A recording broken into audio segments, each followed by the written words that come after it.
भावे पुण्यवंत भावे घेता सज्जनाची नावे निघी माझी वाचा तुटे महालाभ फुकासाठी विश्रांतीचा ठाव पायी संताची अभाव निघी माझी वाचा तुटे महालाभ फुकासाठी तुका म्हणे पापे जाती संताची आजपे निघी माझी वाचा तुटे महालाभ फुकासाठी विठ्ठल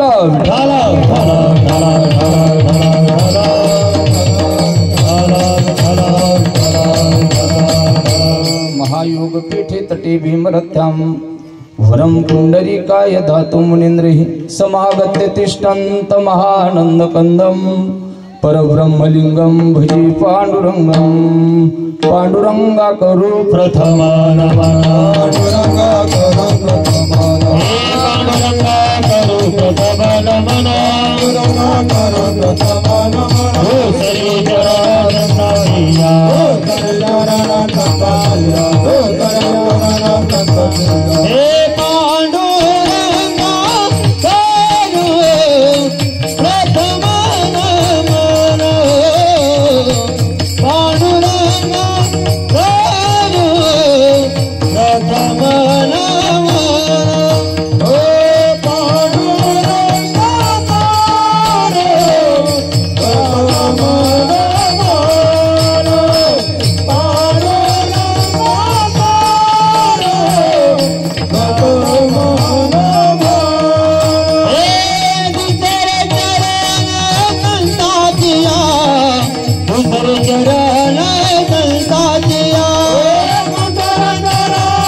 पांडुरंगा करू प्रथम नमन दुसरे चरण संताचिया त्यांच्या कृपादाने कथेचा विस्तारू बाबाजी सद्गुरु दास तुका नमामि सद्गुरुं शांतम सच्चिदानंद विग्रहम पूर्ण ब्रह्म प्रानंदम विषमानंदी वल्लभम ओम नमो ज्ञानेश्वरा करुणा करा दयाळा तुमचा अनुग्रह लादलो पावन झालो चराचरी मी कला कुसरी काहीच नेने बोलतो वचनाती भाविका एका जनार्दनी तुमचा दास त्याची आस पुरवावी तुमचा अनुग्रह लादलो पावन झालो चराचरी नमो सद्गुरु तुकया ज्ञानदीपा नमो सद्गुरु सच्चिदानंद रूपा नमो सद्गुरु भक्त कल्याण मूर्ती नमो सद्गुरु भास्करा पूर्ण कीर्ती सेवे लागे सेवक झालो तुमच्या लागलो निज चरणा अहो स्वामी तुकया देवा यावरी न करावा भेरू जयांची केल्या स्मरण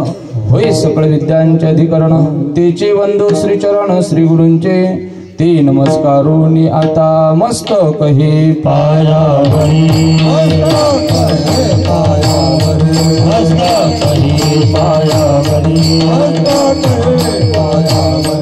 या वार करी संतांना या वार करी वार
भावे घेता सज्जनाची नावे निघी माझी वाचा तुटी महालाभ फुकासाठी प्रस्तुत कीर्तन रूपी सेवेकरता निवडलेला अभंग देहू निवासी श्रीमंत श्री जगद्गुरु तुकोबराय यांचा 4 चरणाचा असून या अभंगाच्या द्वारा जगद्गुरु तुकोबराय संत महात्म्याच्या नामाचा महिमा प्रतिपादित करताय। विठ्ठल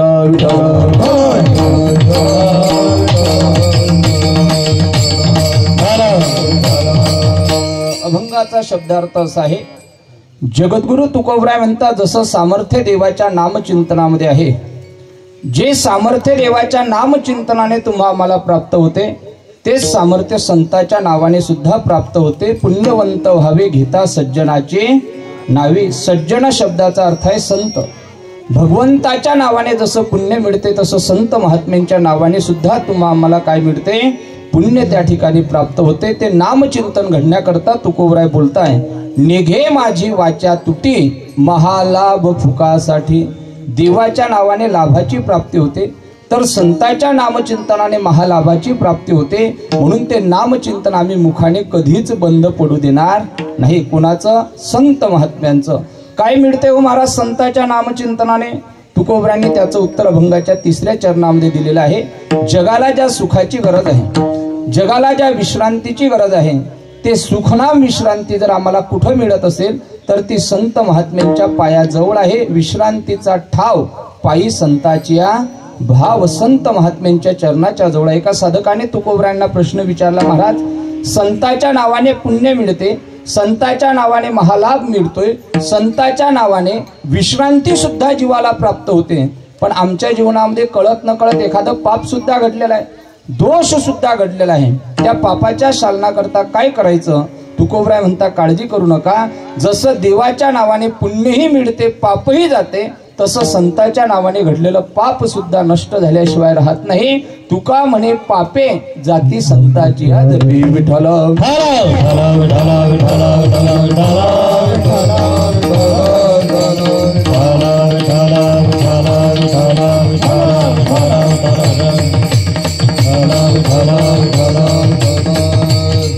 कीर्तन सेवेला आरंभ करण्यापूर्वी वक्त्याचा अध्याय कर्तव्य म्हणून अल्पसा परिहार द्यायचा, तो म्हणजे असा, अकारण कारण करुणा उर्णालय जगदाधार रुक्मिणी प्राण संजीवन भगवान श्री पांडुरंग परमात्म्याच्या असीम अपार कृपेने विश्वमाऊली श्री संत ज्ञानेश्वर महाराज जगद्गुरु तुकोबराय आदिशक्ती मुक्ताई समर्थ सद्गुरू गजानन महाराज ग्रामदेवतेच्या असीम अपार कृपेने समस्त ग्रामस्थ मंडळी काळेगाव वासियांच्या सहकार्याने गेल्या अनेक वर्षापासून श्री संत जगद्गुरु तुकोबराय यांच्या बीजोत्सवानिमित्त संपन्न होत असणारा अखंड हरिनाम सप्ताह, या वर्षी त्याच्यामध्ये असणारे शिव महापुराण कथा व नाम संकीर्तन सप्ताह समस्त ग्रामस्थ मंडळी काळेगाव वासियांच्या सहकार्याने माझ्या वडिलांची मिरासी गा देवा तुझी चरण सेवा पांडुरंगा वाड वडिलांच्या न्यायाप्रमाणे चालू असणारी अविरत असणारी ही अखंड सप्ताहाची परंपरा, त्याला निमित्त जगद्गुरु तुकोबरायांचे बीजेच आहे।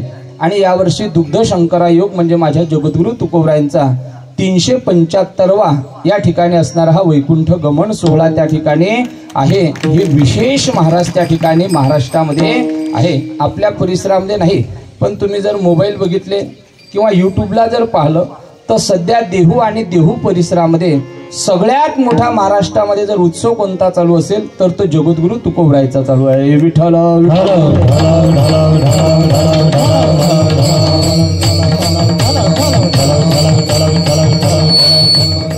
आज या कीर्तनाकरता उपस्थित असणारे मृदंगाचार्य श्री हरिभक्तीपरायण आदरणीय आमचे गुरुबंधू सोपान महाराज, ते आज या ठिकाणी पखवाजा करता उपस्थित आहे। गायनाकरता सुंदर ज्यांच्याशी प्रथम चाल आपण श्रवण केली असे आदरणीय श्री हरिभक्तीपरायण आपल्या गावचे लाडके, चुकलं का काही?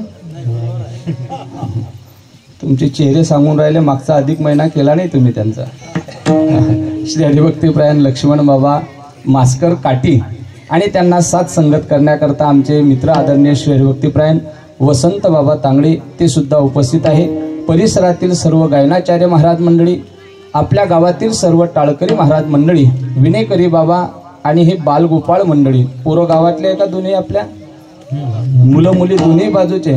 फक्त एक आयोजक मंडळीला एक सूचना सांगतो, मला आज 500 कमी द्या, पण उद्या पोरायला सगळ्याला टोप्या विकत आणा. विठ्ठल विठ्ठल.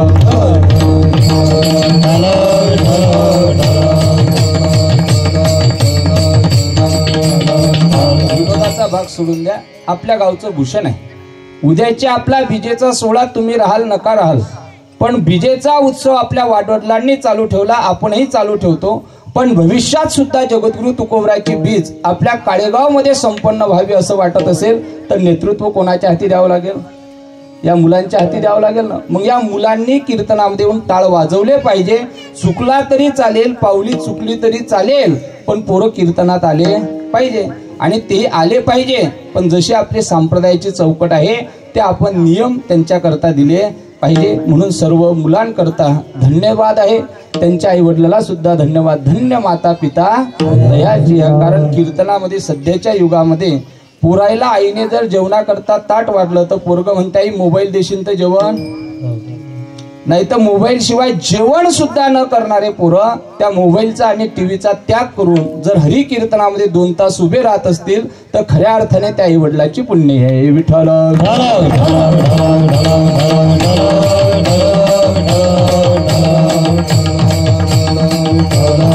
त्यांच्या मुखारविंदातून शिवपुराण महाकथा श्रवण करता असे श्री हरिभक्तीपरायण गणेश महाराज कांगणे जालना महाराजांच्या मुखारविंदातून शिव महापुराण कथेचं आयोजन करता समस्त ग्रामस्थ मंडळी काळेगाव वासियांच्या द्वारा जगद्गुरु तुकोबराय बीज उत्सव समिती गावातील सर्व टाळकरी माळकरी भाविक भक्तांच्या द्वारा आमचे आदरणीय सोपान काका राहणे यांनी संपर्क केला आणि तुम्हा देवरूप सज्जन श्रोते मायपांच्या दर्शनाचा लाभ प्राप्त झालेला आहे. बीजेचा सप्ताह आहे. आजचा सप्ताहाचा दुसरा दिवस आहे आणि दुसऱ्या दिवशी संतपर अभंग निवडावा म्हणून जगद्गुरु तुकोबराय यांचा संताच्या नावाचा महिमान प्रतिपादित करणारा अभंग सेवेकरता निवडलेला आहे. विठ्ठल.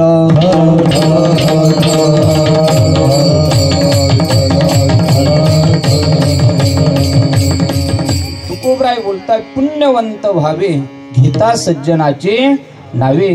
तुकोबरायांना वैकुंठाला जाऊन अनेक वर्ष झाल्याच्या नंतर सुद्धा आपण तुकोबरायचा बीजेचा सोहळा का साजरा करता?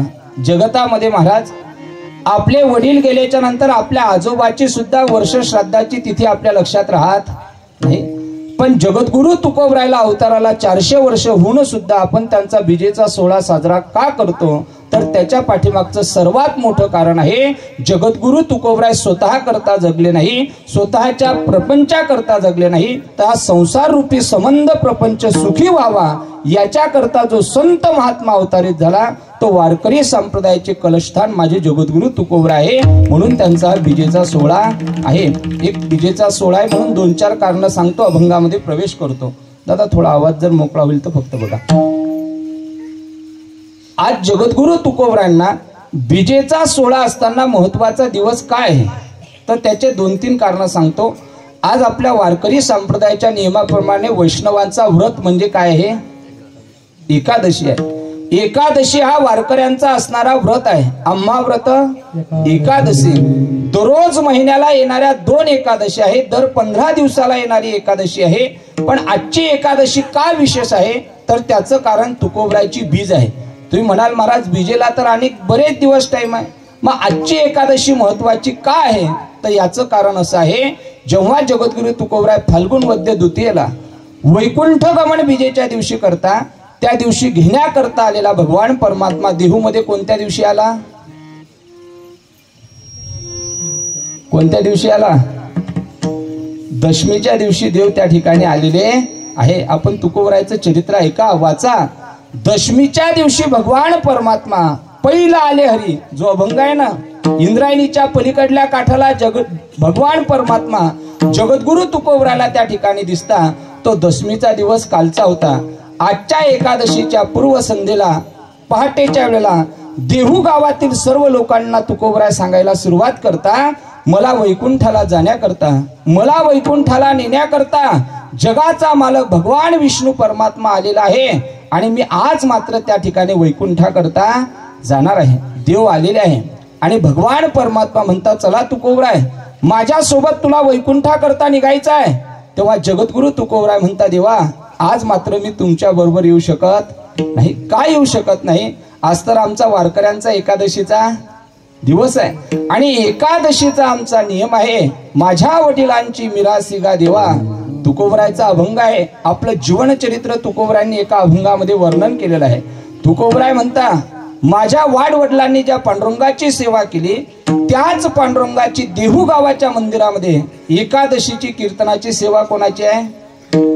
तुकोबरायचं प्रमाण आहे आरंभी कीर्तन करी एकादशी. तुकोबराय म्हणता मी कीर्तन करायला सुरुवात केली पण सुरुवातीला माझं कीर्तन हे देहू गावात पांडुरंगाच्या मंदिरामध्ये एकादशीला झालं आणि प्रत्येक एकादशीचा कीर्तनाचा जर माझा नेम असेल तर तो नेम मी चुकून मात्र वैकुंठा करता येणार नाही. आजच्या कीर्तना करता जगाचा मालक माझ्या जगद्गुरु तुकोबरायच्या समोर बसला आणि सर्वात शेवटच्या एकादशीचं कीर्तन आजच्या दिवशी तुकोबरायांनी देहू गावामध्ये त्या ठिकाणी केलेलं आहे. आणि नंतर तुकोबरायांनी अनेक कारण सांगत सांगत बिजेपर्यंत त्या ठिकाणी गेले आणि नंतर बिजेच्या दिवशी वैकुंठा करता तुकोबराय निघून गेले. वारकरी संप्रदायामध्ये नाही या जगाच्या पाठीवर असा एकही संत जन्माला आला नाही की त्या संतांनी आपला देह महाराज वैकुंठा करता घेऊन गेले.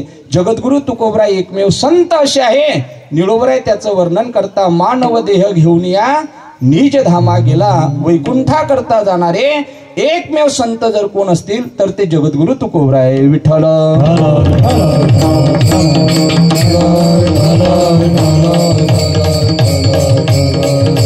त्या संत महात्म्यांचा आपण सोहळा साजरा केला पाहिजे. सोहळा साजरा करत असताना आम्ही ज्या संस्थेमध्ये शिक्षण घेतलं वैकुंठवासी मामासाहेब दांडेकर मामासाहेब वर्णन करायचे संप्रदायामध्ये संताचा सोहळा का साजरा केला जातो तर ते संत दिव्य आहे आणि संताचं स्वरूप अलौकिक आहे म्हणून त्यांचे सोहळे साजरे केल्या जातात. जगतामध्ये अलौकिक स्वरूपामध्ये कोण असतील तर 3 व्यक्ती प्रामुख्याने आपल्याला अलौकिक स्वरूपामध्ये पाहण्याकरता मिळतात.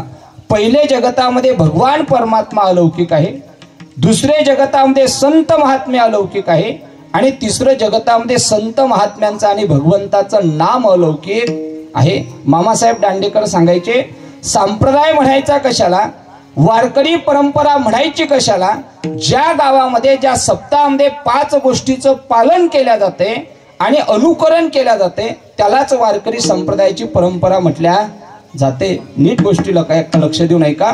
पहिलं तत्व मामासाहेब सांगायचे संप्रदायाला दैवत असावं, दुसरं संप्रदायाला संत असावे, तिसरे संप्रदायाला ग्रंथ असावे, चौथा संप्रदायाला व्रत असावे आणि 5वं संप्रदायाला तीर्थ असले पाहिजे. शरीर आपलं पंचप्राणाशिवाय चालते का?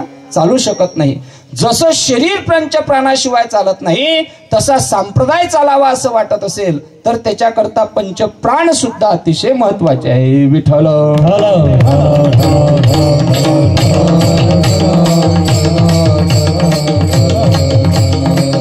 पहिला संप्रदायाचं दैवत आहे भगवान पंढरीश पांडुरंग परमात्मा, दुसरे संप्रदायाचे संत आहे ज्ञानोबराय तुकोबराय, तिसरं संप्रदायाचं व्रत आहे एकादशी, संप्रदायाचे तीर्थ आहे महाराज चंद्रभागा आणि इंद्रायणी माता आणि संप्रदायाचे ग्रंथ आहेत महाराज ज्ञानोबरायचे ज्ञानेश्वरी, एकनाथ महाराजांचं भागवत आणि जगद्गुरु तुकोबरायचे गाथा. हे संप्रदायाचे प्रस्थांतरिक ग्रंथ आहे. वैकुंठवासी विठ्ठल बाबा घुले आमच्या वाळंदीच्या जोग महाराज शिक्षण संस्थेचे गुरुवर्य होऊन गेले. महाराज बाबांना वारून 10 वर्ष जवळजवळ झालेले आहे. कळण्याकरता तुकोबरायची गाथा ज्ञानोबरायची ज्ञानेश्वरी ही संप्रदायाच्या दृष्टीने वेद का म्हटल्या जाते याकरता मला उदाहरण सांगायचं आहे. आम्ही संस्थेमध्ये शिक्षणाकरता असताना एक आमचा मित्र होता वाशिमचा, त्याचा भाऊ आळंदीला आला. आळंदीला आल्याच्या नंतर त्याच्या भावाने इच्छा प्रकट केली, दादा मला सुद्धा माझ्या गळ्यामध्ये माळ घालायची आहे. भावाला माळ घालण्याची इच्छा झाली, आनंदाची गोष्ट आहे. म्हणून आम्ही माऊलीच्या मंदिराच्या बाहेर असणारी पवित्र तुळशीची माळ विकत घेतली. संस्थेमध्ये गेलो आणि बाबाच्या खोलीमध्ये गेलो आणि बाबाला सांगितलं, बाबा याच्या गळ्यामध्ये तुम्ही माळ टाका. बाबाने पहिला प्रश्न त्याला विचारला, तुझा हरिपाठ पाठ आहे का? काय प्रश्न विचारला? हरिपाठ पाठ आहे का? त्याने सांगितलं हरिपाठ पाठ आहे, पण ज्ञानदेव म्हणे आलं की काय म्हटलं, हरिपाठ बाबा पाठ आहे, पण ज्ञानदेव म्हणे आलं का? पहिलं मागण मागचं पुढे होते. मग बाबा म्हटले कधी ज्ञानेश्वरीचं पारायण केलेलं आहे का? म्हणे बाबा हो केलेलं आहे. मग बाबांनी विचारलं गाथेचं पारायण केलेलं आहे का? म्हणे बाबा नाही, गाथेचंही पारायण केलेलं नाही. मग बाबा म्हटले पहिल्यांदा घरी जा, नीट हरिपाठ पाठ कर, जसं ज्ञानेश्वरीचं पारायण केलं तसं गाथेचं पारायण कर, आणि नंतर आळंदीत येऊन गळ्यामध्ये. त्या दिवशी कळालं गळ्यामध्ये माळ टाकण्याकरताही एवढी साधना करावी लागते. माझं बोलणं तुकोबरायचे अभंग आहे, बीज आहे म्हणून बोलायचं आहे. ज्यांना कळालं त्यांना धन्यवाद. आता माळ टाकायला जर एवढा अधिकार लागत असेल तर परमार्थ करायला किती अधिकार लागतो हे ज्याची त्याची खुली ज्याने त्यांनी बघावी. विठ्ठल.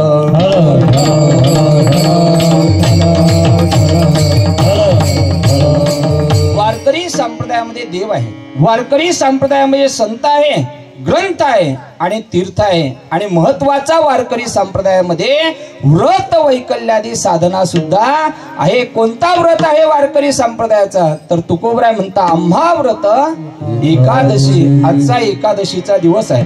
कोणाकोणाला एकादशी आहे? सप्ताहातली एकादशी आहे म्हणून 2-4-5 मिनिटं घेतो, नंतर तुकोबरायचं चरित्राकडे आपल्याला ओढायचं आहे. एकादशीचा उपवास का करायचा? किंवा नसाल तुम्ही वर्षभर एकादशी करत, पण महाराज सप्ताहामध्ये आलेली तरी एकादशी प्रत्येकाने केली पाहिजे. काही लोकांना म्हणा का हो एकादशी का करत नाही? लोक म्हणतात महाराज करतो आम्ही एकादशी, पण कोणत्या कोणत्या? मोठ्या मोठ्या. अजून माझ्या वाचण्यात गेलं नाही पेटीवाले बाबा की मोठी एकादशी कोणती, लहानी एकादशी कोणी? लहान एकादशी आणि मोठी एकादशी. संदीप भाऊ असं कधीतरी पाहिलं का? एका आजीने काय केलं, काहीतरी आपल्याला उपजीविकेकरता व्यवसाय केला पाहिजे, पोट भरण्याकरता काहीतरी साधन केलं पाहिजे म्हणून एक आजी पावसाळ्याच्या दिवसात शेतामध्ये गेली, कामधंदा काही नव्हता म्हणून टोपलंभर विंचू गोळा केले. काय गोळा केले? थोडा आवाज येते का तुम्हाला? बरोबर. टोपलंभर आजीने विंचू गोळा केले. विंचू आजीने विंचू टोपलंभर गोळा केले आणि खामगावच्या बाजारामध्ये विकण्याकरता गेली. शिवाजी महाराजच्या चौकामध्ये, त्या चौकामध्ये टोपलंभर विंचू आजीने ठेवले. विंचू बाजारात विकायला नेले म्हणून घेणारे सुद्धा. तुम्ही जगतामध्ये काही विकण्याकरता नाही घेणारे आहेच. आजीने टोपलंभर विंचू नेले. तुम्हाला वाटलं कशा करता विनाकारण, पण तिथंही गिराईक आजीला लागलं. ते गिराईक आजीला विचारायला सुरुवात करते, आजू विंचूची किंमत आहे तरी काय? कारण टोपलंभर विंचू गोळा करणारी आजी काय सामान्य असेल का? टोपलंभर विंचू गोळा केले आणि विचारला, आजी विंचाची किंमत काय? आजीने सांगितलं 1 इंचू 10 रुपयाला. म्हणे आजी लहाना कितीला मोठा कितीला? आजी म्हणे लहान घे का मोठा घे, विंचाची एकच किंमत आहे.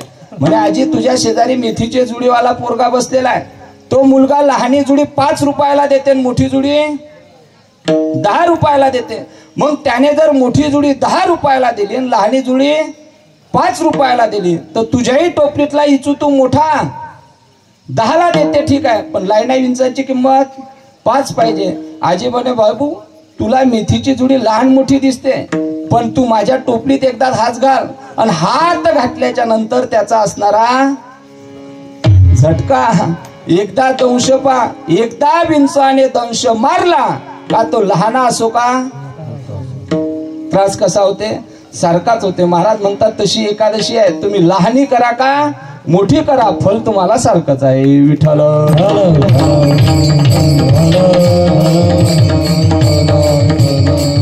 माझ्या मनचं सांगत नाही, ऐकायचं असेल तर ऐका.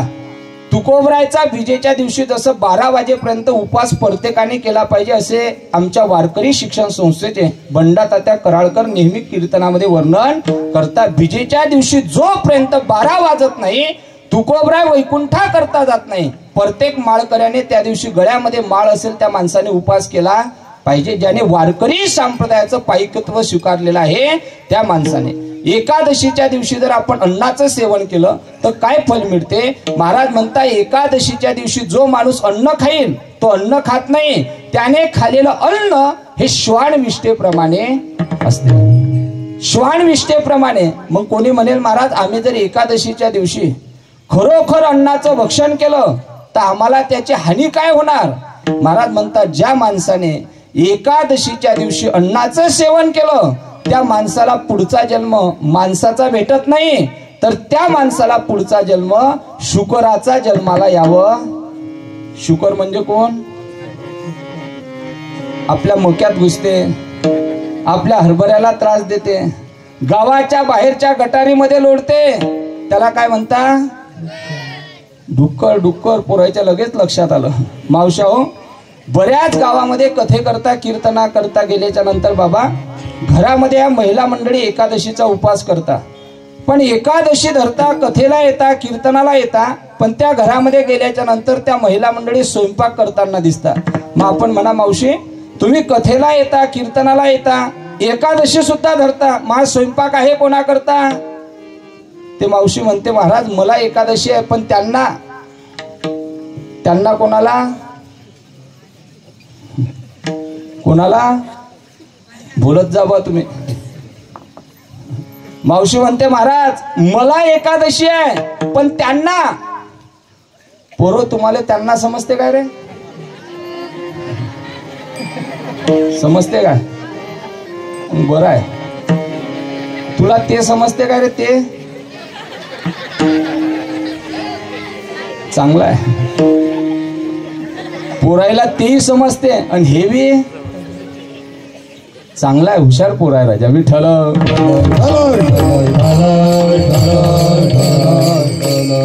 ते मावशी म्हणते, महाराज मला एकादशी आहे, पण आमच्या त्यांना मात्र एकादशी नाही, त्यांच्या करता मला स्वयंपाक करावा लागतो. मग तुकोबरायचं प्रमाण आहे. महाराज म्हणता, एकादशी दिनी खाईल जो अन्न शुकर होऊन येईल जन्मा. एकादशी महात्म्य तुकोबरायच्या गाथेमध्ये बघा. तुकोबराय म्हणतात, त्याला महाराज पुढचा जन्म डुकराचा घ्यावा लागेल. मग या मावशा म्हणते, महाराज त्याला डुकराचा भेटो का घोड्याचा भेटो, आम्हाला करणं काय? आम्हाला काय करायचं? त्याचं पाप पुण्य ते जाणतील आणि आमचं पाप पुण्य आम्ही जाणो. पण मावशी लक्षात घ्या, आपल्याकडे एक पौर्णिमा येते, वट पौर्णिमा. त्या पौर्णिमेच्या दिवशी तुम्ही वळाच्या जवळ जाता आणि त्या वळाला फेरे मारू मारू म्हणता. किती फेरे मारतात वळाला त्या दिवशी? 7 नक्की. आमच्या गावात एक दिवस मला कीर्तन नव्हतं त्या पौर्णिमेच्या दिवशी, वावगे काका, आणि मी त्या वळाच्या जवळ जाऊन मुद्दाम निरीक्षण करत बसलो. काही बाया 4, काही बाया 5, कोणी 6, कोणी 7. पुढच्याची जेवढ्या झाल्या तेवढ्या हिच्या मापायचं काम नाही. पुढच्या बाईच्या 7 झाल्या ना, मग आपल्या 7. आणि काहीची रील संपेपर्यंत चालूच असते. त्या दिवशी वळाला प्रदक्षिणा करता करता, वट पौर्णिमेच्या दिवशी पूजा करता करता त्या वळाला हात जोडू जोडू तुम्ही म्हटले, देवा हाच पती आम्हाला किती जन्म भेटावा? 7 जन्म भेटावा. मग हा पती जर एकादशी न केल्याने पुढच्या जन्मात काय होईल? मग तुम्हाला काय व्हावं लागेल? मी नाही म्हणत बरं, ते तुमचं तुम्ही बघा. प्रत्येकाने एकादशीचा व्रत केला पाहिजे. मी वारकरी संप्रदायाचे पंचप्राण तुम्हाला सांगितले.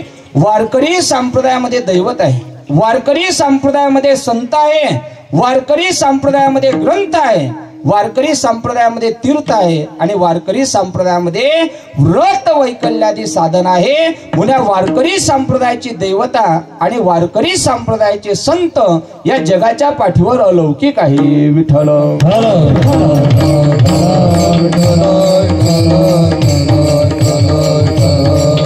लौकिक का म्हणायचं आणि संत महात्म्य आणि भगवंताला अलौकिक का म्हणायचं, याचे 3 कारण तुम्हाला सांगतो.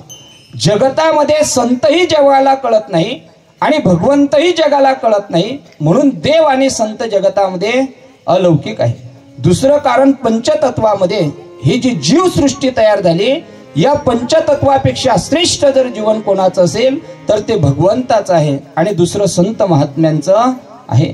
तिसरं, महाराज काळाची सत्ता देवावरही चालत नाही आणि काळाची सत्ता संतावरही चालत नाही, म्हणून जगतामध्ये संत आणि भगवंत या दोघांचं जीवन अलौकिक त्या ठिकाणी आहे. लौकिक जीवन तुमचं आपलं आहे, आपल्या जीवन सर्वसामान्य लोकांना कळते. 5ही तत्वाची सत्ताही आपल्या जीवनावर चालते आणि काळाची सत्ता सुद्धा तुमच्या आमच्या जीवनावर चालते, म्हणून तुमचं आपलं जीवन अलौकिक नाही तर भगवंत आणि संत या दोघांचं जीवन अलौकिक आहे. विठ्ठल.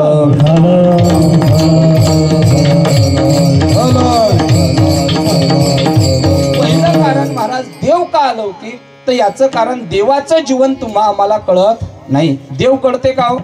देव आणि संत जर जगतामध्ये कळाले असते तर आपल्या काळेगावची लोकसंख्या किती आहे? सरपंच कुठे आहे? किती आहे वोटिंग आपल्या गावचं? 1700. मंडपात किती आहे? पंक्तीत किती असतात? देव जर कळाला असता तर मला असं वाटतं हा मंडप कमी पडला. बरोबर आहे ना महाराज? देवाचं आणि संताचं स्वरूप जर कळालं असतं तर हा मंडप कमी पडला असता. आजच्या लोकांना 2025 मध्ये देव कळत नाही याच्यामध्ये नवल नाही. 400 वर्षापूर्वी माझ्या जगद्गुरु तुकोबरांनी समाजाला पाहिलं.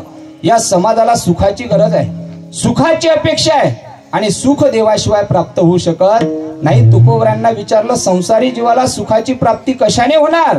तुकोबराय म्हणतात जोपर्यंत जीव भगवान परमात्मा आपलासा करणार नाही तोपर्यंत जीवाला सुखाची प्राप्ती होणार नाही. आपुला तो एक देव करून खावा, आपुला तो एक देव करून गावा, आपुला तो एक देव करून गावा, आपुला तो एक देव करून गावा.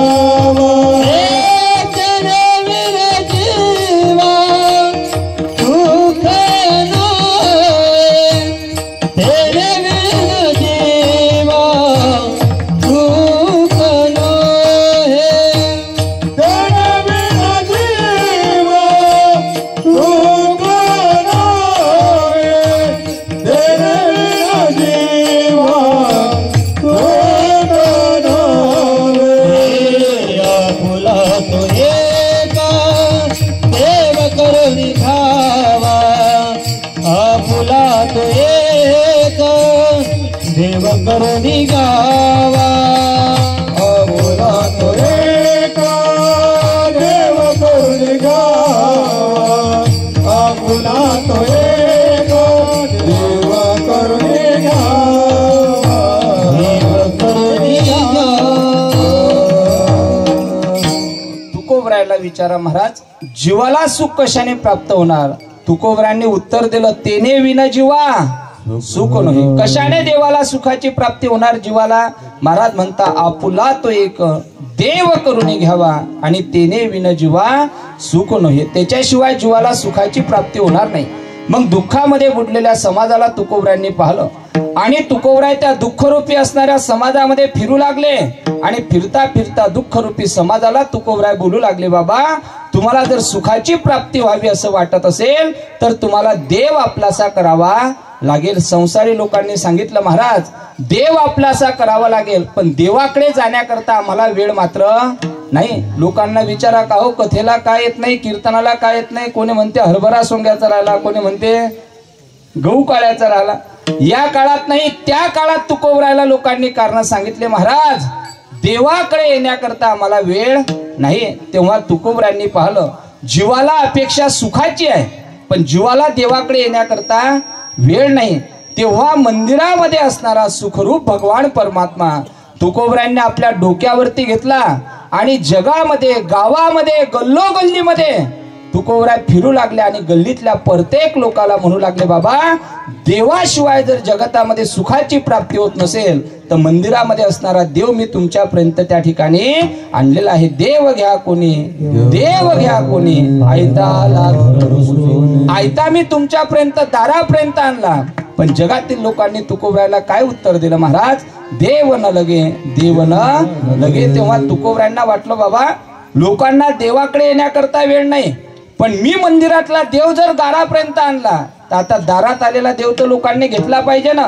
कदाचित लोकांना असं वाटत असेल का तुकोबराय त्याच्या देवाच्या मोबदल्यामध्ये आपल्याला पैसा मागत असतील. तुकोबरायांनी शब्द बदलले आणि बोलायला सुरुवात केले देव घ्या फुका, देव घ्या फुका. तरी लोकांचं उत्तर तेच आलं देव न लगे, देव न लगे. का देव पाहिजे नाही लोकांनी सांगितलं? देवाचं स्वरूप न कळाल्यामुळे देवाची साधना लोकांनी प्राप्त केली नाही. पहिलं कारण. पंचतत्वामध्ये देवाचं स्वरूप का अडकत नाही, त्याचं कारण भगवंत गीतेमध्ये वर्णन करता, गतिर्भरता प्रभू साक्षी श्रीनिवास शरणम श्रुत प्रभव प्रलय स्थानम निधानम बीजमव्यम. देवावरती पंचतत्वाची सत्ता चालत नाही. आणि सगळ्यात मोठी महाराज काळाची सत्ता आहे. ते काळ सुद्धा देवाला ग्रासू शकत नाही, कारण त्या काळाला सुद्धा निर्माण करणारा जर कोण असेल तर तो भगवान परमात्मा त्या ठिकाणी आहे. म्हणून देव जगतामध्ये अलौकिक आहे. दुसरे देव मान्य असणारे संत जगतामध्ये अलौकिक आहे. मग हे तिन्ही लक्षणा संताकडे लागून बघा. पहिलं महाराज, सर्वसामान्य लोकांना संत कळत नाही. कळतात का हो लोकांना संत? तुकोबराय ज्ञानोबरायचा अवतार ज्या वेळेला देहू आळंदीमध्ये झाला त्याही काळात लोकांना ज्ञानोबराय तुकोबराय कळाले नाही. जर लोकांना ज्ञानोबराय कळाले असते तर लोकांनी झोडीमध्ये शेण माती टाकली नसती. तुकोबराय त्या काळातल्या लोकांना जर कळाले असते तर मंबाजी बुवाने तुकोबरायला काठीने मारलं नसतं. तुकोबरायांना म्हणावं लागलं नसतं, कोपला पाटील गावीचे हे लोक आता मज भिक होणं घाले. ज्या अर्थी तुकोबरायांना ही अभंग रचना करावी लागली त्या अर्थी त्या काळात लोकांचा त्रास तुकोबरायांना झाला आणि तो तुकोबरायांना सहन करावा लागला. तुकोबराय त्याही काळात कळाले नाही आणि आज सुद्धा समाजाला तुकोबराय कळत नाही. का कळत नाही? वैकुंठवासी निवृत्ती बाबा आपल्या मुखातून एक वाक्य सांगायचे महाराज. आजही महाराष्ट्रामध्ये असे काहीतरी अभागी घर आहे का ज्ञानोबरायच्या अवताराला 700 वर्ष पूर्ण झाले, तुकोबरायच्या अवताराला 400 वर्ष पूर्ण होऊन गेले, तरी सुद्धा महाराष्ट्रामध्ये राहणाऱ्या व्यक्तीच्या घरामध्ये ज्ञानोबरायांची ज्ञानेश्वरी आणि तुकोबरायची गाथा आपल्याला पाहण्याकरता मिळत नाही. जर यांच्या अवताराच्या नंतर सुद्धा आपल्या घरामध्ये ज्ञानोबरायची ज्ञानेश्वरी आणि तुकोबरायची गाथा नसेल तर खऱ्या अर्थाने त्यांचा अवतार होऊन सुद्धा आपल्याला ते संत कळाले नाही, असं वक्ते बाबाचं वाक्य त्या ठिकाणी असायचं. पहिला मुद्दा माझा, सर्वसामान्य जगताला संत कळत नाही. दुसरा मुद्दा, पंचतत्वाने युक्त असणाऱ्या जगतामध्ये संत महात्म्यांची सत्ता त्या ठिकाणी चालते. त्या पंचतत्वावर सुद्धा विजय प्राप्त करणारे जर कोण असतील तर ते जगमान्य असणारे संत महात्मे त्या ठिकाणी आहे. 5 तत्व कोणते आहे? पृथ्वी, आप, तेज, वायू आणि आकाश. या 5ही तत्वावरती जर सत्ता कोणाची असेल तर ती संत महात्म्यांची आहे. पहिलं तत्व आहे पृथ्वी तत्व. पृथ्वी तत्व जर कोणी जिंकलं असेल तर ते ज्ञानोबरायांनी जिंकलेलं आहे. नामदेव महाराज आपल्या अभंगामध्ये वर्णन करताय, ज्ञानदेवी घेतले दान हृदयी धरोनिया ध्यान समाधी बैसला निर्वाण कथा कीर्तन करीतो. ज्ञानोबरायांनी पृथ्वी तत्वावरती म्हणजे समाधी घेतली भूमीमध्ये, म्हणून पहिलं तत्व कोणी जिंकलं? ज्ञानोबरायांनी जिंकलं. दुसरं तत्व आहे आप तत्व. आप म्हणजे जल तत्व. जल तत्व जर कोणी जिंकलं असेल तर तुकोबरायची बीज झाल्याच्या नंतर 4 दिवसानंतर येणाऱ्या एका संताचा समाधी सोहळा आहे. त्या संताचं नाव पैठण निवासी शांतीब्रह्म एकनाथ महाराज. या नाथ महाराजांनी आपल्या जीवनामध्ये जल तत्वावरती विजय प्राप्त केला. जल तत्वावरती विजय प्राप्त करणं म्हणजे काय हो? महाराज म्हणता, नाथ महाराज मरण पावते वेळी गावातील काही समाज कंठकांनी त्रास दिला, म्हणून नाथ महाराज म्हणता यांच्या खांद्यावरती जायचं नाही. नाथ महाराजांनी षष्टीचा दिवस उजाडला.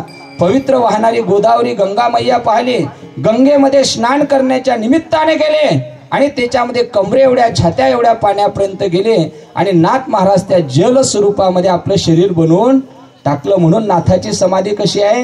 जल समाधी सोहळा. नाथ महाराजांनी आपलं शरीर असणारं पंचतत्वाचं जल रूपामध्ये त्या ठिकाणी प्राप्त करून दिलं. म्हणून पहिलं तत्व आहे पृथ्वी, दुसरं तत्व आहे आप, तिसरं तत्व आहे तेज.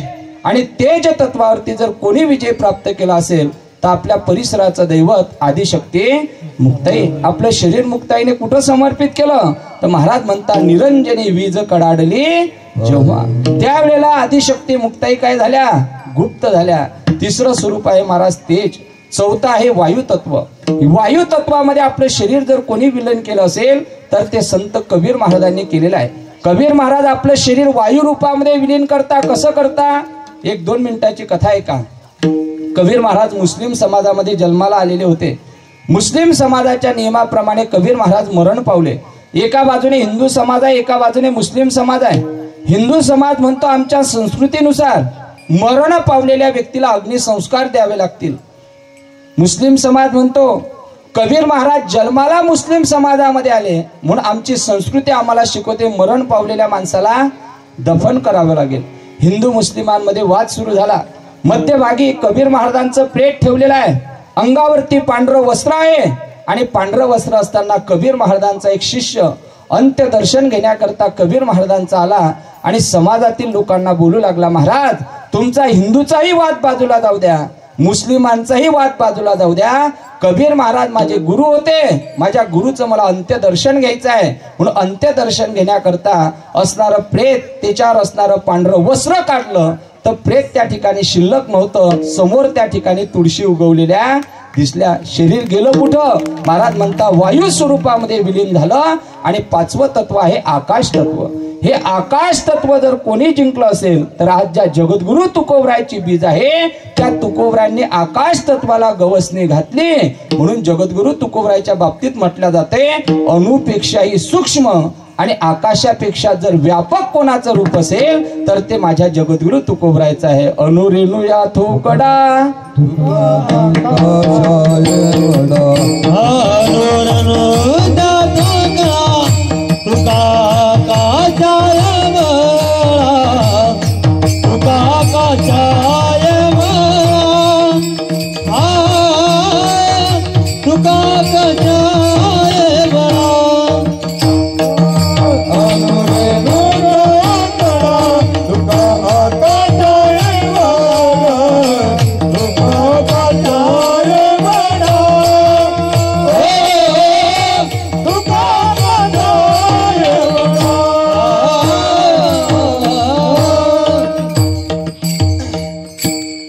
बोलताय अनुरेणू या थोकडा तुका आकाशा एवढा. तुकोबरायांनी आकाश तत्वाला सुद्धा गवसणी घालण्याचं कार्य त्या ठिकाणी केलं. म्हणून पाचही तत्वावरती संत महात्म्यांची सत्ता त्या ठिकाणी चालते. आणि सगळ्यात महत्वाचं संत का अलौकिक आहे तर काळाची सत्ता संतावरती चालत नाही तर संत महात्मा त्या काळावरती सत्ता गाजवत असतात. तुमच्या आमच्या जीवाला काळाची भीती आहे. गावामध्ये कोणी माणूस कोणाला घाबरत नसेल. कोणी जर वाद करण्याकरता समोर आला तर बाई बागून माणूस बोलायला सुरुवात करतो, या समोर कोणाला घाबरत नाही. असा बोलणारा माणूस ज्या वेळेला माणसाचा अंत्यच वेळ येते त्यावेळेला माणूस त्या काळाला घाबरल्याशिवाय राहत नाही. संबंध जग ज्या काळाला घाबरते. माझे तुकोबराय वैकुंठा करता जात असताना देवाने गरुड आणलं. त्या गरुडावरती भगवान परमात्मा नारायण बसलेले आहे आणि त्या गरुडावरती बसण्याकरता तुकोबरायला काहीतरी सहारा पाहिजे होता. तिथं तुकोबरायला घेण्याकरता काळ सुद्धा आलेला होता. त्या काळाला तुकोबरायांनी जवळ बोलवलं. काळाला असं वाटते तुकोबराय आता माझ्यासोबत वैकुंठा करता येणार, पण तुकोबराय बोलते मी तुझ्यासोबत येण्याकरता निघालेलं नाही, तुला बोलवलेलं नाही. मला देवाच्या सोबत हे मानवी शरीर घेऊन वैकुंठा करता जायचं आहे, पण उंच असणाऱ्या गरुडावरती बसण्याकरता मला त्या ठिकाणी कोणाचा तरी सहारा पाहिजे. ज्या काळाला संबंध जग घाबरते तुकोबरायांनी त्या काळाला तुकाराम तुकाराम तुकाराम तुकाराम तुकाराम तुकाराम तुकाराम तुकाराम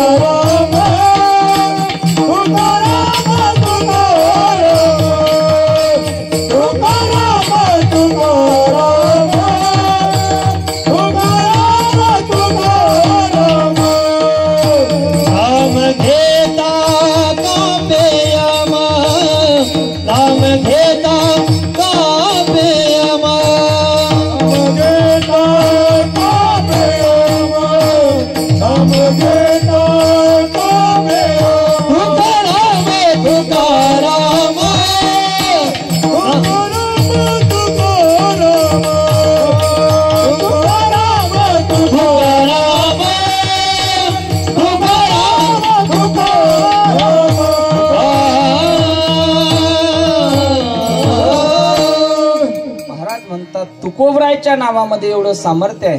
घेण्याकरता आलेला काळही घाबरतो. तुकाराम तुकाराम नाम घेता काव्य यम, यम सुद्धा त्या ठिकाणी घाबरायला लागला. यमाला तुकोबरांनी जवळ बोलवलं. यमाला वाटू लागलं बाबा तुकोबराय म्हणतात तरी काय. तुकोबरांनी सांगितलं मला गरुडावरती बसायचं आहे, तू खाली वाक. काळ खाली वाकला आणि तुकोबरांनी त्याच्या पाठीवरती काय ठेवला, पाय ठेवला. जगा काळ खाये आम्ही माथा दिला पाय. त्याच्या माथावरती पाय तुकोबरांनी दिला आणि नंतर तुकोबराय काळावरती विजय प्राप्त करून वैकुंठाकरता त्या ठिकाणी निघून गेले. म्हणजे संतांचं जीवन सर्वसामान्य समाजाला कळत नाही.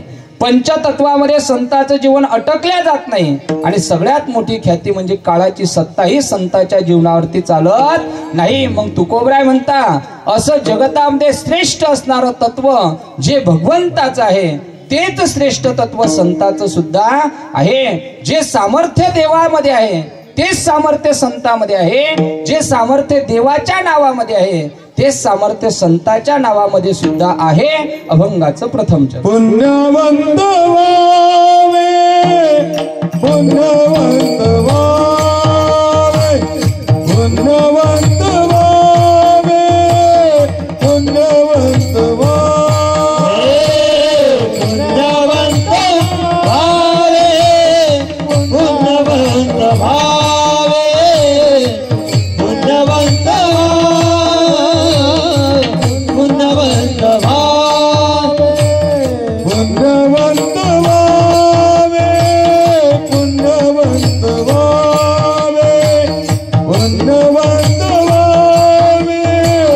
पुण्यवंत व्हावे, पुण्यवंत व्हावे, पुण्यवंत व्हावे,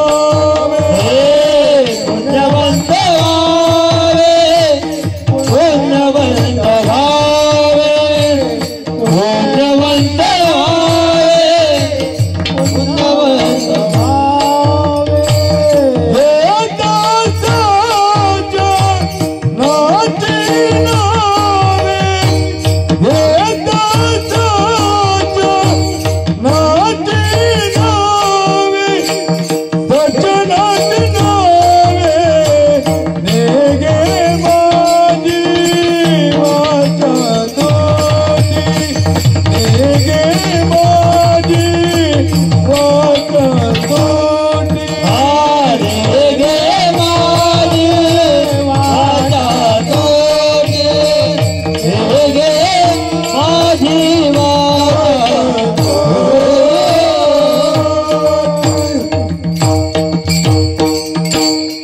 पुण्यवंत जे सामर्थ्य देवाच्या नामचिंतनामध्ये आहे तेच सामर्थ्य संतांच्या नावामध्ये सुद्धा आहे. तू पुण्यवंत व्हावे गीता सज्जनाची नावे. सज्जन शब्दाचा अर्थ आहे संत. देवाच्या नावाने पुण्य मिळते का? पुण्यवंत जीव बनते हो. आपण दररोज वारकरी संप्रदायाचे पाईक आहे. संध्याकाळ झाली म्हणजे आपण वारकरी काय घेतो? हरिपाठ घेतो. आणि त्या हरिपाठामध्ये प्रत्येक अभंगाच्या शेवट चरणाला एक ध्रुवपद आपण म्हणत असतो. हरिमुखे म्हणा, हरिमुखे म्हणा, पुण्याची गणना कोण करी. देवाच्या नावाने एवढं पुण्य मिळते, एवढं पुण्य मिळते का त्या पुण्याची गणना सुद्धा कोणाला करणं शक्य नाही. पुण्याची गणना कोण करी. मग देवाच्या नावाने काय मिळते? पुण्य मिळते. पण संतांच्या नावाने माणूस पुण्य प्राप्त करत नाही. तर ज्याने संतांचं नाम चिंतन केलं तो माणूस पुण्यवंत झाल्याशिवाय राहत नाही. पुण्यवान मोठा का पुण्यवंत मोठा?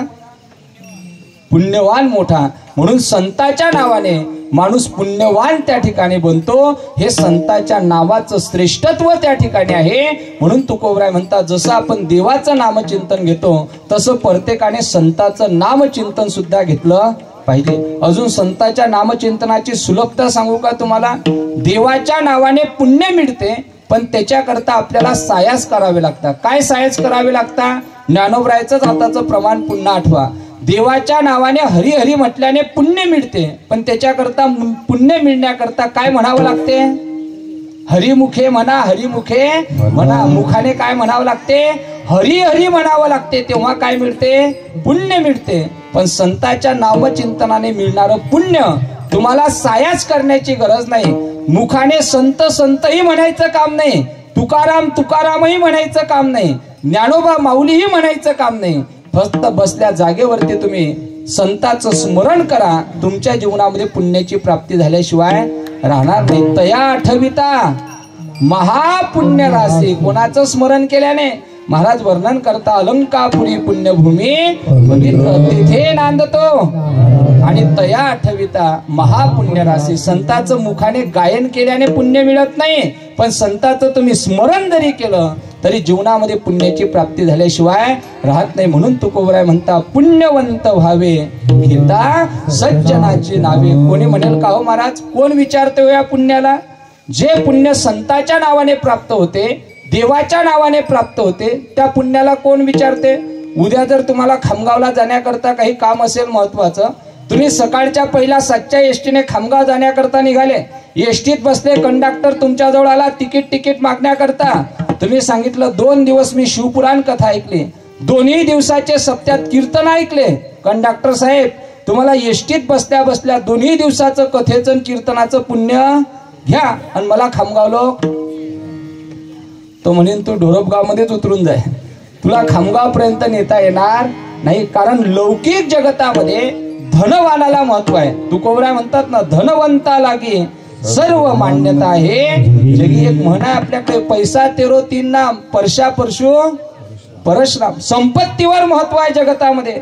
मग जगतामध्ये जर पैशावाल्याला महत्व आहे तर तुकोबराय म्हणता पुण्यवंत व्हावे घेता सज्जनाची नावे. महाराजांना माहिती आहे, मृत्यू लोकामध्ये जरी धनाशिवाय व्यवहार होत नसेल, पण मृत्यू लोक ज्या दिवशी आपल्याला सोडण्याची वेळ येते त्या दिवशी मृत्यू लोकातलं धन आपल्या बरोबर नेता येत नाही.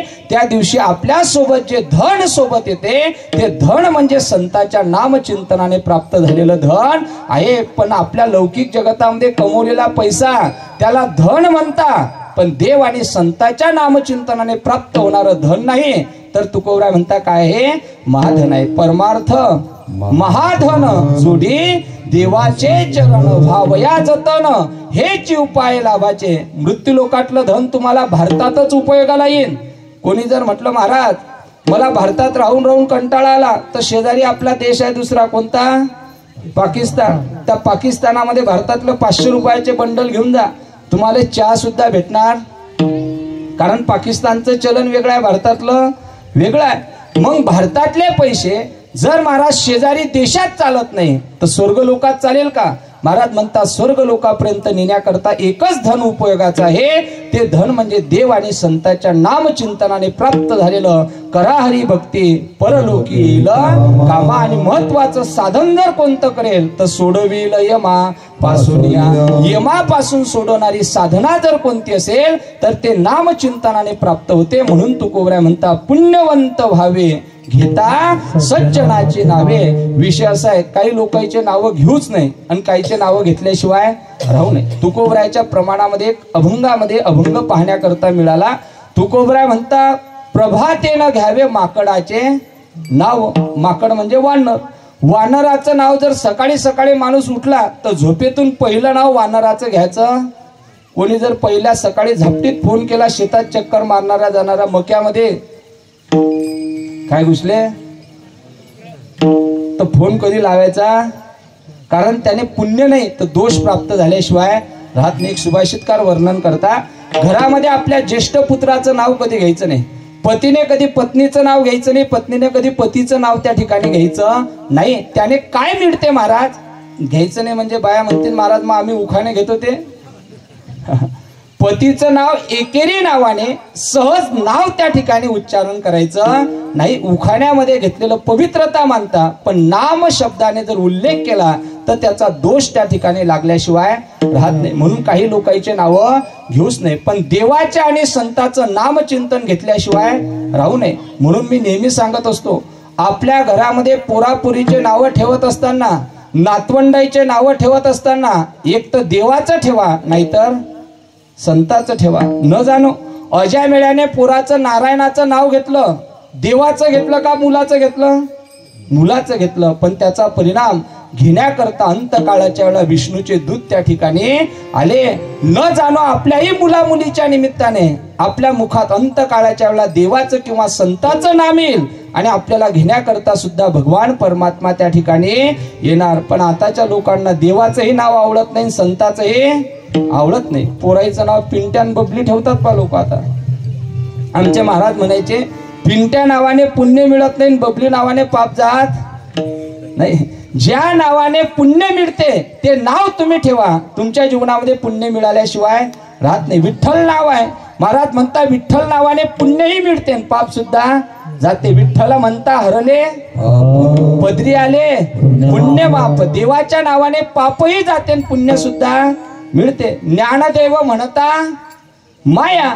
तुकोबरायच्या नावाने सुद्धा महाराज पुण्यही मिळते आणि पाप सुद्धा जाते. संताच्या नावाने कामही घाबरतो आणि यम सुद्धा त्या ठिकाणी घाबरतो. प्रमाण म्हणून गेलो तुकाराम तुकाराम नाम घेता कापे यम. पण लोक देवाचे नाव ठेवत नाही, संताचे नाव ठेवत नाही. एका गावाला पुण्यामध्ये कीर्तना करता गेलो वावगे काका. त्याला सहज आता घरामध्ये गेल्यानंतर बोलावं लागते काहीतरी, कारण त्याच्या घरचं चहा पाणी घेईपर्यंत काहीतरी बोलावं लागेल ना. मी विचारलं, म्हटलं मावशी मुलगा फार गोड आहे, दिसायला अतिशय सुंदर आहे, किती वर्षाचा आहे? म्हणे महाराज माझा पोरगा 5 वर्षाचा आहे. म्हटलं मग मुलाचं नाव काय? त्या मावशीने पोराचं नाव सांगितलं. मला महाराज भीतीच निर्माण झाली. म्हटलं मावशी काय आहे पोराचं नाव? म्हणे महाराज माझ्या पोराचं नाव शॉक आहे. मलाही शॉक बसला नाव ऐकून. म्हटलं असं विचित्र नाव आहे तरी काय शॉक? काही लोक असे विचित्र नाव ठेवतात महाराज. एका गावाला कथे करता गेलो. आपण नेहमी दृष्टांत ऐकत असता. त्या मावशीच्या घरामध्ये चहा करता बोलवलं मावशीने. म्हणे महाराज चला तुमची कथा आहे. सगळं 7 दिवस कथा ऐकली, पण विचार करत होते चहाला न्यायचं चहाला न्यायचं, पण चहाला नेणं काही जमलं. आमच्या महाराज लोकांची फार मोठी फसगत असते महाराज. पहिले 4 दिवस कोणीच कथेला गेले की चहाला नेत नाही आणि शेवटल्या 2 दिवसामध्ये ऍसिडिटी झालीच चालते. पण काव महाराज आलेच नाही आमच्या घरी, जावं लागते. मावशी म्हणे चला महाराज चहा घ्यायला. म्हटलं चला चहा घ्यायला.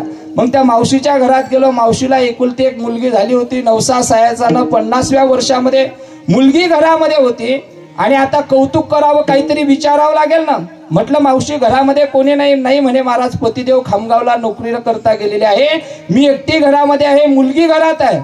मुलगी झोपलेली होती पाळण्यात. मावशी म्हणे महाराज एक काम करते, आजची एकादशी आहे, फराळ करण्याकरता काही नाही. माजर बी आली काय काय जाऊ द्या असू द्या. लोक म्हणतात कुत्रही नव्हतं. कुत्र सांगायला नाही, माजरा बी होत्या म्हणा. कुत्र मांजर, कुत्रा मांजराचा शब्द हे लागून येते ना, तसंही आपल्याला सांगायला बरं झालं. विठ्ठल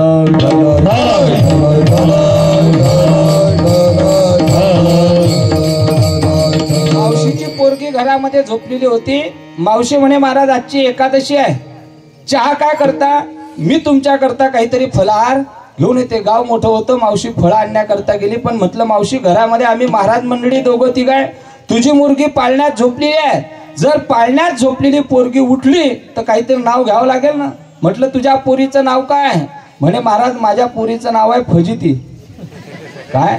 म्हटलं मावशी तुझ्या नाव पोरीचं नाव फजिती.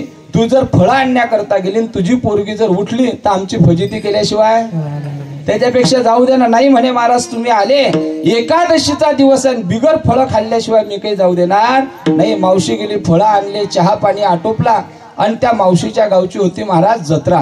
काय होती? जत्रा. आपल्याकडे जत्रा असते की यात्रा असते? यात्रा असते ना. नक्की ऐका, यात्रा कोणती जत्रा कोणती? नवनाथात आपल्या नवरात्रामध्ये कानिपनाथावर सुद्धा आपली काय असते? यात्रा असते. ऐका, यात्रा कशाला म्हणायचं आणि जत्रा कशाला म्हणायचं? आळंदीची पंढरीची आजची देहूची चालू असणारी काय यात्रा आहे. पण त्या देहू गावाची यात्रा आहे, आळंदीची माऊलीच्या सोहळ्याची यात्रा आहे, पंढरपूरची आषाढी कार्तिकीची यात्रा आहे. पण ती यात्रा कोणा करता आणि जत्रा कोणा करता? आमचे वैकुंठवासी विठ्ठल बाबा कथे पाठामध्ये वर्णन करायचे की ज्या माणसाने यात्रेकरता गेल्याच्या नंतर काहीतरी कथा श्रवण केली, कीर्तन श्रवण केलं, त्या माणसाकरता ती यात्रा. पण ज्या यात्रेकरता गेल्याच्या नंतर माणसाने कथाही श्रवण केली नाही, कीर्तनही श्रवण केले नाही, पण येत असताना जत्रा घेऊन घरी. जत्रा समजत नाही का? पंढरपूरला आपल्या भागातले काही माणसं भेटले. म्हटलं जे हरी कुठं चालले? म्हटलं कीर्तन ऐकायला. नाही म्हणे महाराज कथा कीर्तन तर गावाकडे लय ऐकतो. मग म्हटलं हिंड्याला चालले तरी कुठं? म्हणे पंढरपुरात घोंगड्या चांगल्या भेटतात म्हणे. काय म्हणत नाही आलं का तुमच्या लक्षात? पंढरपूरला घोंगड्या चांगल्या भेटतात म्हणे. माणसं घोंगडे येतात, बाया बांगडे. मग आपण यात्रेकरता गेलो पण यात्रेचं फल भेटणार नाही. गेलात यात्रेकरता पण जत्रा करून घरी आले म्हणून त्याचं फल मिळणार नाही. विठ्ठल विठ्ठल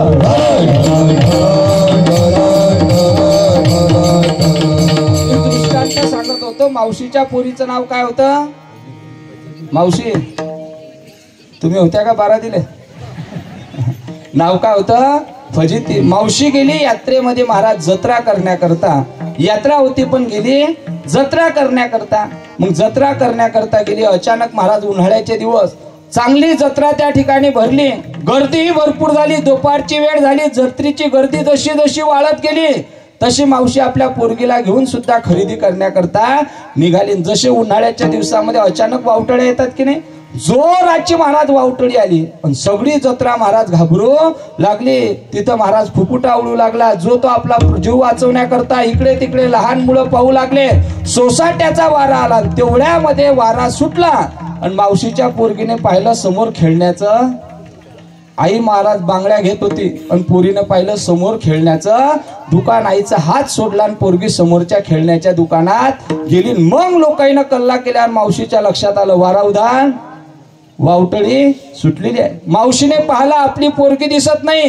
एवढ्या गर्दीमध्ये जो तो जिकडे तिकडे आपापल्या परीने धावू लागला, पळू लागला, आपापल्या माणसाच्या जवळ जाऊ लागला. दुकानदार दुकान सांभाळू लागले, एखादी वस्तू उडून जाऊ नये, धुळीने खराब होऊ नये. जो तो आपापलं दुकान त्या ठिकाणी उरकू लागला. आणि तेवढ्या गर्दीमध्ये ते मावशी त्या दुकानदाराला म्हणे, महाराज माझी फजिती पाहिली काय? काय म्हणे?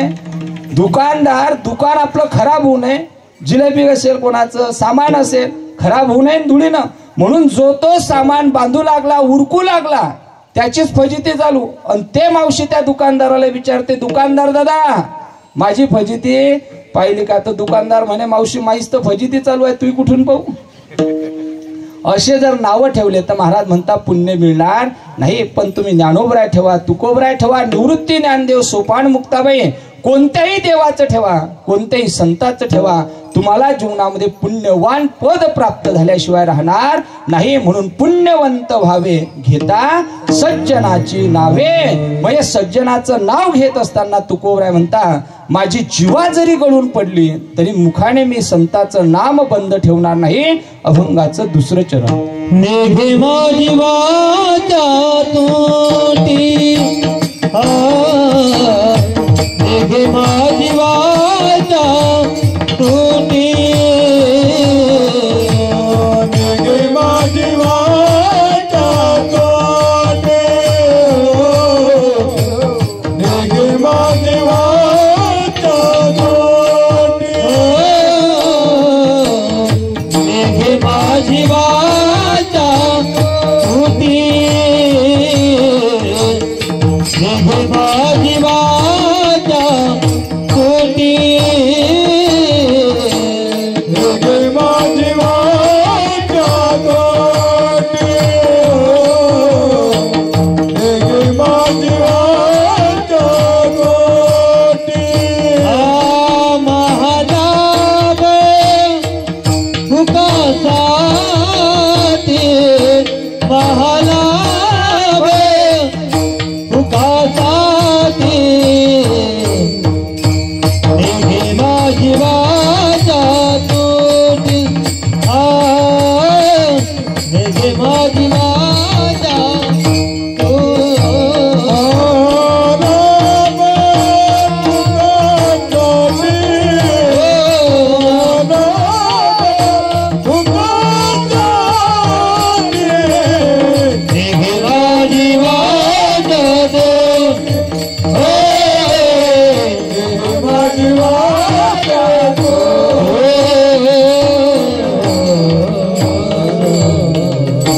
तुकोबराय म्हणता, संताच्या नावाने जर माणूस पुण्यवान बनत असेल तर ते नामचिंतन करते वेळेला निघे माझी वाचा तुटी, महालाभ फुकासाठी. वाचा गळून पडली तरी चालेल, पण मुखातून मात्र मी देव आणि संताचं नाव बंद पडू देणार नाही. गळून पडणं म्हणजे काय? तुटून पडणं असा अर्थ होते काय?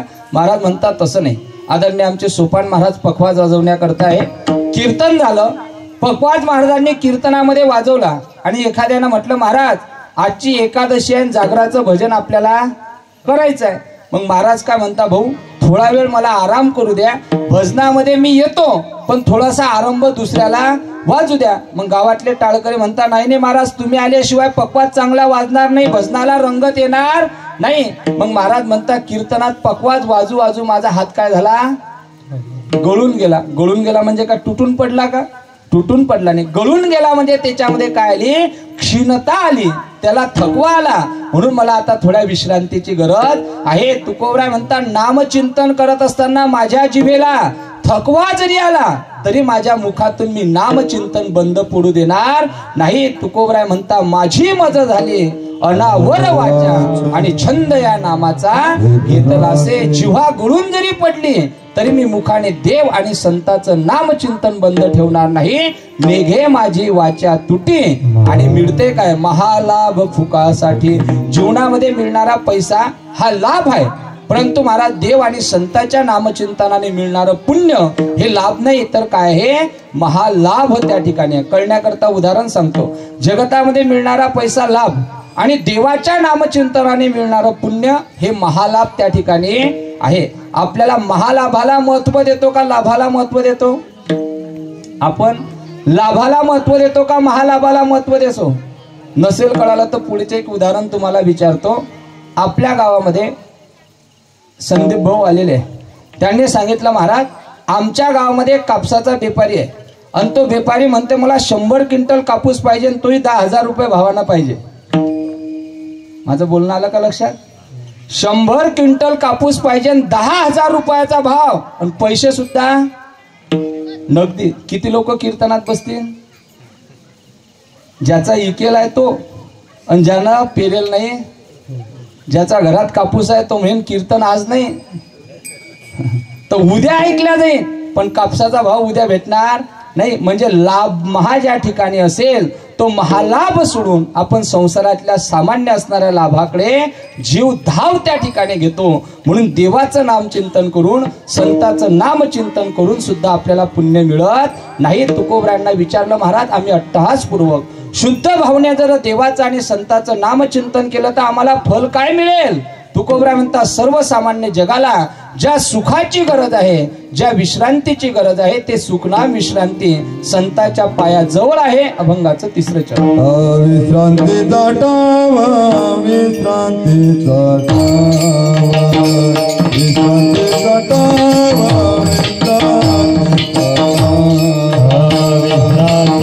टावा,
विश्रांतीचा ठाव पायी संताची भाव. आपल्याला जगाला ज्या सुखाची गरज आहे, ज्या विश्रांती करता आपल्याला शेवटच्या क्षणाला जायचं आहे, ते सुख ना विश्रांती जर आपल्याला कुठं मिळत असेल तर ते संत महात्म्यांच्या पायाजवळ आहे.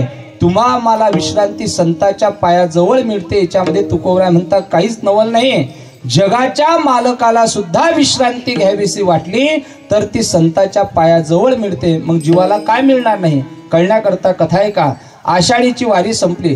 15 दिवसापर्यंत भगवंताला झोपण्याकरता शेज आरती पंढरपूरला आषाढीला केल्या जात नाही. आषाढीचा काला संपला. भाविक भक्त घराकडे येण्याकरता निघाले आणि संत नामदेव महाराज देवाच्या मंदिरामध्ये गेले.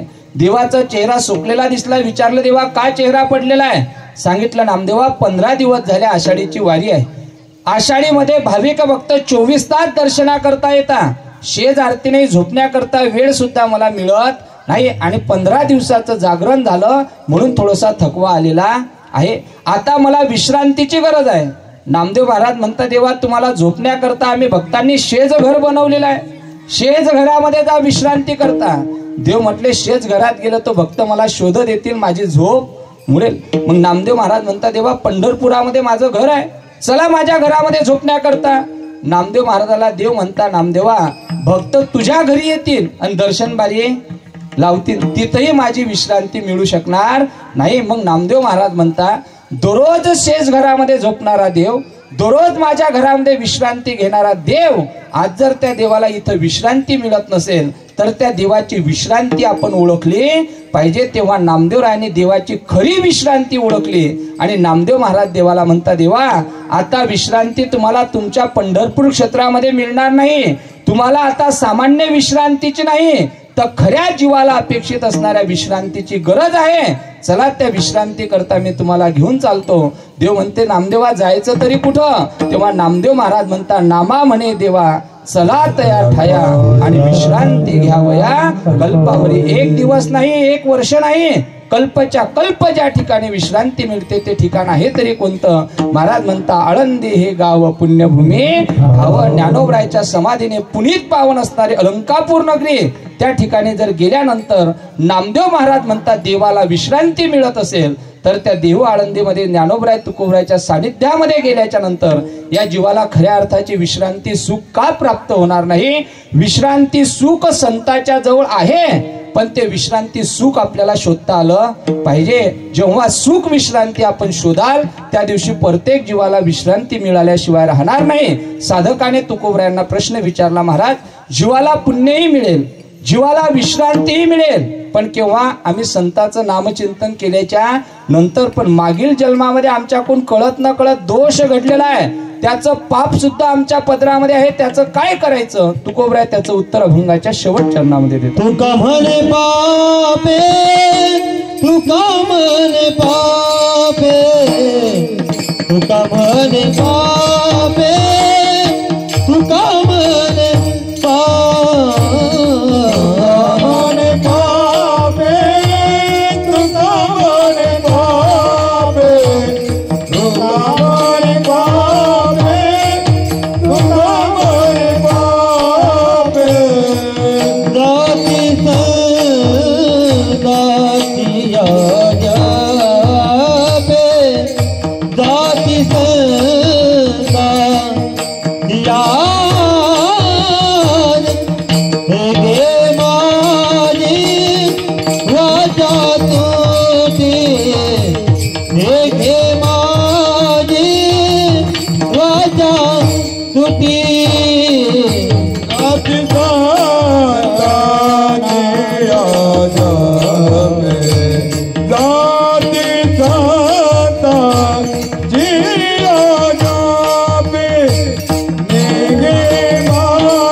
व्हावे घेता सज्जनाची नावे, निघे माझी वाचा तुटी महालाभ फुकासाठी. शेवट चरणामध्ये तुकोबराय बोलताय, तुका म्हणे पापे जाती संताची जपे, निघे माझी वाचा तुटी महालाभ फुकासाठी. महाराज, संताच्या नावाने पुण्य मिळते का? पुण्यवंत होतो? खरोखर पाप जाते का? हे जर आजही पाहायचं असेल तर महाराष्ट्रामध्ये 3 ठिकाणं अशी आहे, संतांच्या नावाने मिळणारी फलश्रुती त्याही काळात पाहण्याकरता मिळत होती आणि आज सुद्धा पाहण्याकरता मिळते. पण संतांच्या नावाने महालाभ प्राप्त होतो हे कळण्याकरता महाराष्ट्रातले 3 ठिकाण आहे. फक्त 2 मिनिटांमध्ये एका आपली कीर्तनाची वेळ संपली. पहिलं ठिकाण आहे 700 वर्षापूर्वी घडलेलं अलंकापूर नगरीचं स्थान, 600 वर्षापूर्वी घडलेलं पैठण निवासाचं स्थान आणि दुसरं 400 वर्षापूर्वी घडलेलं देहू नावाचं स्थान. ज्याला पुण्य आपल्या जीवनामध्ये असेल त्याला संतांची कृपा होईल आणि महालाभ प्राप्त झाल्याशिवाय राहणार नाही. संतांची भेट होण्याकरता तुकोबराय म्हणतात, तिळे तिळे पुण्य साचा पडे, तरी हे बहुता जन्मे जोडे, नाम वाचेसे आतुडे आणि समागम घडे संतांचा. संतांचं सानिध्य लाभाने प्राप्त होते. 3 ठिकाणं पाहण्याकरता मिळताय. ज्या दिवशी ज्ञानोबरायचा पालखी सोहळा पंढरपूरच्या दिशेने निघतोय, माझ्या जीवीची आवडी पंढरपुरा नेईन गुढी, पांडुरंगी मन रंबले, हे वर्णन ज्या दिवशी ज्ञानोबराय करता त्या दिवशी माऊलीचा समाधी सोहळा, माऊलीचं मंदिर असणारं समाधीचं माऊलीचा सोहळा ज्या दिवशी पंढरपूरच्या दिशेने वाटचाल करतो त्या दिवशी माऊलीच्या मंदिराचा कलश आजही आपल्याला हलताना त्या ठिकाणी दिसतो. पण भाग्यवान असाल, पुण्यवान असाल तर आपल्या नजरेला पडल्याशिवाय राहणार नाही. कीर्तन झाल्याच्या नंतर रिकाम्या गोष्टी मोबाईलवर पाहिल्यापेक्षा मी ज्या 3 गोष्टी सांगतो त्या नक्की पहा. ज्ञानोबरायचा पालखी सोहळा जेव्हा पंढरपूरच्या दिशेने निघतोय त्यावेळेला माऊलीच्या मंदिराचा समाधीचा असणारा कलश आजही आपल्याला हलताना दिसतोय. दुसरं, पैठणची असणारी नाथ महाराजांची षष्ठी आता 8 दिवसावरती आलेली आहे. त्या नाथ महाराजांनी ज्या दिवशी समाधी घेतली षष्ठीच्या दिवशी, त्या महाराजांच्या वाड्यामध्ये आजही आपल्याला रांजण पाहण्याकरता मिळतो. वर्षभर कावडीने त्या गोदावरी नदीचं पाणी त्या रांजणामध्ये तुम्ही होता, वर्षभर रांजण कधीच भरत नाही. पण नाथ षष्ठीच्या दिवशी कोणत्या तरी माणसाच्या रूपामध्ये माझा भगवान परमात्मा शिखंड्या रूपाने कावळ घेऊन येतो आणि नाथ षष्ठीच्या दिवशी माध्यान्ह दुपारी 12 वाजेला तो रांजण आजही भरताना त्या ठिकाणी दिसतो. माझे संत जगतामध्ये असण्याची दुसरी प्रचिती. आणि तिसरी प्रचिती, ज्या दिवशी फाल्गुन वद्य द्वितीयेला माझे तुकोबराय वैकुंठ गमना करता निघून जाता, त्या झाडाहून गेले. ते झाड आहे नांदुरकीचं. आजही तुम्ही देहू गावामध्ये गेलात तर तुम्हाला ते झाड पाहण्याकरता मिळते. ज्या झाडाहून तुकोबराय वैकुंठा करता निघून गेले, भगवंताचं विमान आलेलं होतं, 12 वाजता तुकोबराय वैकुंठा करता गेले. ते नांदुरकीचं झाड आज सुद्धा बिजेच्या दिवशी 12 वाजता संबंध आजूबाजूला असणारे झाड शांत असता आणि एकटं नांदुरकीचं झाड त्या ठिकाणी आपल्याला हलताना दिसते. म्हणजे माझे तुकोबराय आज सुद्धा त्या ठिकाणी अस्तित्वाने आहे हे पुण्यवानाला जाणवते आणि पुण्यवानाला दिसते. नक्की कधीतरी जा आणि त्या 3 गोष्टीपैकी एक तरी गोष्ट आपल्या जीवनामध्ये अनुभवा. हे संतांच्या नामचिंतनाचं सामर्थ्य आहे. तुका म्हणे पापे जाती संताची जपे, त्या संतांचे एकवेळ नाम चिंतन करूया. ज्ञानेश्वर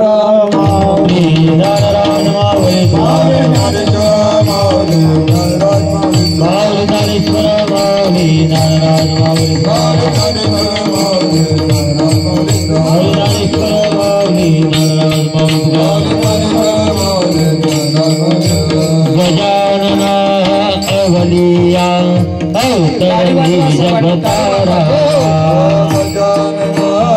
अवलिया अवतरली जगतारा, हे गजानना अवलिया अवतरले जगतारा, जगतारा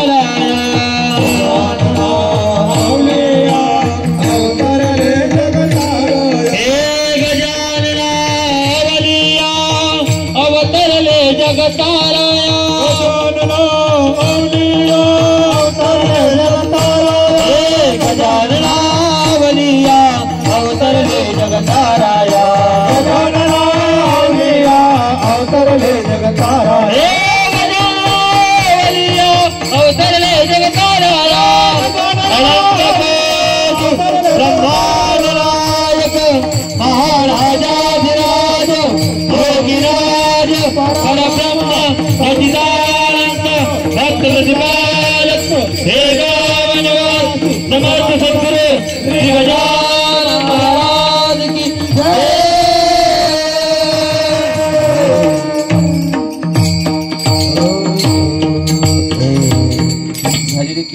सेवा विश्वमाऊली ज्ञानोबराय जगद्गुरु तुकोबराय आदिशक्ती मुक्ताई समर्थ सद्गुरु गजानन महाराज आदी करून सकल संत महंतांच्या चरणार्थी समर्पित करून या ठिकाणी सेवला विराम जगद्गुरु तुकोबरायांच्या 375व्या बीजेच्या निमित्ताने संपन्न होत असणारा हा अखंड हरिनाम सप्ताह शिव महापुराण कथा समस्त ग्रामस्थ मंडळी जगद्गुरु तुकोबरायचा बीजोत्सव समिती यांच्याद्वारा अनादी कालापासून संपन्न होत असणारा हा सप्ताह आणि या सप्ताहातील आजच्या दुसऱ्या दिवसाची कीर्तनरूपी सेवा समस्त ग्रामस्थ मंडळीच्या वतीने मला या ठिकाणी प्राप्त झाली त्याबद्दल ग्रामस्थ मंडळीला सुद्धा धन्यवाद। मृदंगाचार्य आमचे सोपान महाराज, गायनाकरता आमचे आदरणीय मास्कर महाराज असतील, गायनाकरता आदरणीय श्रेयपूर आमचे तांगडे बाबा असतील, सर्व गावातील पंचक्रोशीतील टाळकरी मंडळी ढोरपगावून आलेले आमचे सर्व पाहुणे मंडळी असतील, आमच्या सोबत आलेले आमचे सुरेश भाऊ, दोन्ही कॅमेरामॅन, कीर्तन घरी पाहण्याचा योग आला तरी घर बसल्या सुद्धा पाहता येते असे आमचे वावगे काका विष्णू काका वावगे असतील आणि दुसरे आमचे हरिओम यूट्यूब चॅनल आहे ना दादा सुद्धा त्या ठिकाणी उपस्थित आहे। तुम्ही देवरूप श्रोते मंडळी आणि विशेष म्हणजे हे बालगोपाळ मुलं यांच्याकरता एकदा टाळ्या वाजवा, दोन मुलांकरता, मुलांनी मुलींकरता, कारण मुलगा जर सुधारला तर एकच कुळाचा उद्धार करते पण कन्या जर सुधारली तर दोन कुळाचा त्या ठिकाणी उद्धार घडतो। म्हणून सर्वांच्या चरणावरती झालेली कीर्तनरूपी सेवा समर्पित करून या ठिकाणी सेवेला विराम। विठ्ठल जय जय विठ्ठल